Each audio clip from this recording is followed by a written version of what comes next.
Jadi para nabi dan rasul itu selama mereka diutus oleh Allah dari zaman Nabi Adam sampai zaman Nabi Muhammad, itu mereka tujuannya cuma satu, yaitu apa?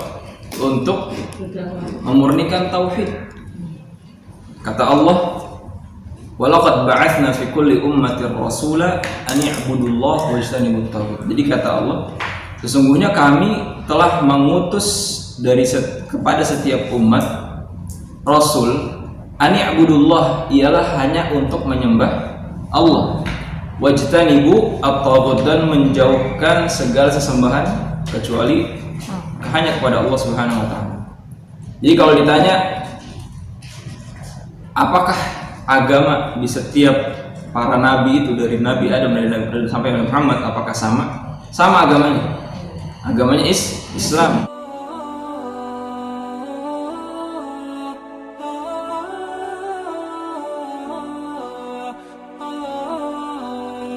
Warahmatullahi wabarakatuh. Waalaikumsalam warahmatullahi wabarakatuh.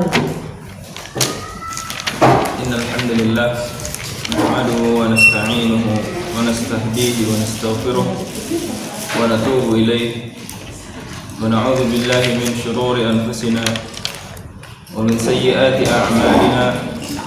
Man yahdihillahu fala mudilla lahu wa man yudlilhu fala hadiya lahu. أشهد أن لا إله إلا الله وحده لا شريك له وأشهد أن محمدا عبده ورسوله صلوات ربي وسلامه عليه. اللهم لا سهل إلا ما جعلته سهلا وأنت تجعل الحزن إذا شئت سهلا.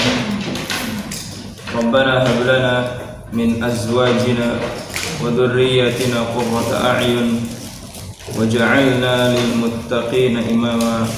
Amin ya rabbal alamin. Alhamdulillah, puja dan puji hanyalah milik Allah Subhanahu wa taala.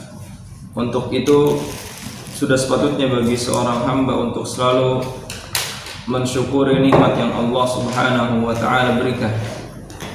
Karena Dialah Allah Ar-Rahman Ar-Rahim. Dialah Allah yang maha pengasih lagi maha penyayang. Dialah Allah Al-Mudabbir, yaitu sang pengatur alam semesta. Karena dialah Allah Al-Khaliq. Al-Khaliq artinya mencipta. Dan karena dialah Allah Subhanahu wa ta'ala juga Ar-Raziq. Ar-Raziq artinya sang pemberi rizki. Atas semua nama-nama Allah Subhanahu wa ta'ala yang begitu mulia, maka sudah sepatutnya kita ini selalu untuk mensyukuri apa yang Allah Subhanahu wa ta'ala berikan. Karena Allah berjanji dalam sebuah ayat dan mengatakan barang siapa yang mampu mensyukuri nikmatnya, Allah pasti akan tambah. Dan sebaliknya, barang siapa yang tidak mensyukuri bahkan kufur, Allah akan menimpakan kepadanya sebuah azab yang sangat keras. Allah Subhanahu wa ta'ala berfirman, la in syakartum la azidannakum wa la in kafartum inna adzabi lasyadid. Itu janji Allah. Maka nikmat yang kita rasakan maupun yang tidak langsung kita rasakan, kesemuanya harus kita syukuri dan kita memberikan sebuah rasa penghormatan kita atas apa yang Allah Subhanahu wa ta'ala berikan. Salawat serta salam tak lupa kita panjatkan kepada suri tauladan kita, Nabi kita Muhammad sallallahu alaihi wasallam.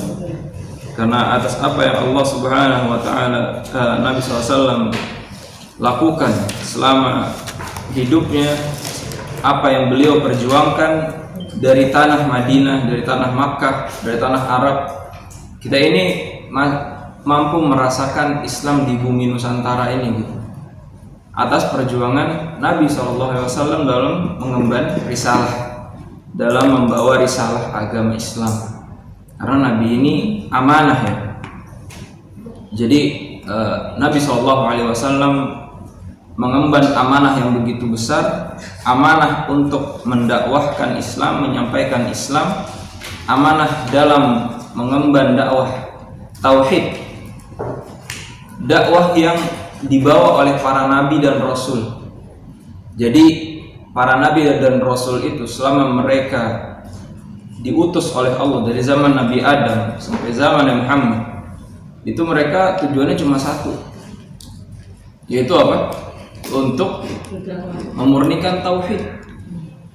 Kata Allah, walaqad ba'atsna fi kulli ummatin rasula an i'budullaha wajtanibut taghut. Jadi kata Allah, sesungguhnya kami telah mengutus kepada setiap umat rasul, an i'budullah, ialah hanya untuk menyembah Allah, wajtanibu at-taghut, dan menjauhkan segala sesembahan kecuali hanya kepada Allah Subhanahu wa taala. Jadi kalau ditanya apakah agama di setiap para nabi itu dari Nabi Adam sampai Nabi Muhammad apakah sama? Sama agamanya.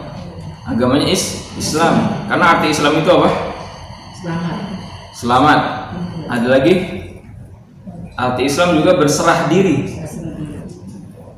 Wala tamutunna illa wa antum muslimun, kata Allah. Dan janganlah kalian meninggal kecuali kalian dalam keadaan berserah diri. Jadi tugas para nabi itu semua sama, yaitu mendakwahkan tauhid, untuk menyerahkan dirinya dan juga para umatnya hanya kepada Allah Subhanahu wa taala. Maka ketika para nabi itu amanah dalam menyampaikan risalahnya, para nabi itu begitu menjaga risalah dengan baik, maka kita ini sebagai umatnya pun harus menjaga dan memahami Islam dan tidak mengambil Islam kecuali dari apa yang Nabi SAW ajarkan. Seperti itu. Karena amanah dalam menjaga agamanya penting. Bahkan Allah mengatakan dalam sebuah ayat, a'udzubillahi minasyaitonirrajim, walau taqawwala 'alaina ba'dal aqawil la akhadna minhu bil yamin thumma laqata'na minhu al-watin. Kata Allah, kalau saja Nabi Muhammad ini enggak amanah dalam menyampaikan agamanya, menyampaikan agama Islam, kalau saja Nabi Muhammad mengada-ngada sebagian ayat Al-Qur'an, walau taqawwala 'alaina ba'dal aqawil la akhadna minhu bil yamin, maka kami akan mengambil tangan kanan Nabi Muhammad, tsumma laqata'na minhu al-watin, kemudian kami akan memotong urat nadinya, kata Allah. Jadi maksudnya agama ini begitu murni, udah pas nih takarannya sama Allah dikasih. Dan Nabi SAW nggak boleh mengada-ngada apa yang Allah telah sampaikan, dan nggak mungkin sebenarnya. Maka bagaimana dengan kita yang jika kita beragama tanpa dasar dalil yang jelas seperti itu? Jadi dalam menjalankan agama harus memiliki dalil yang jelas dan dasar yang jelas. Nggak boleh kata orang, nggak boleh kata ini kata itu.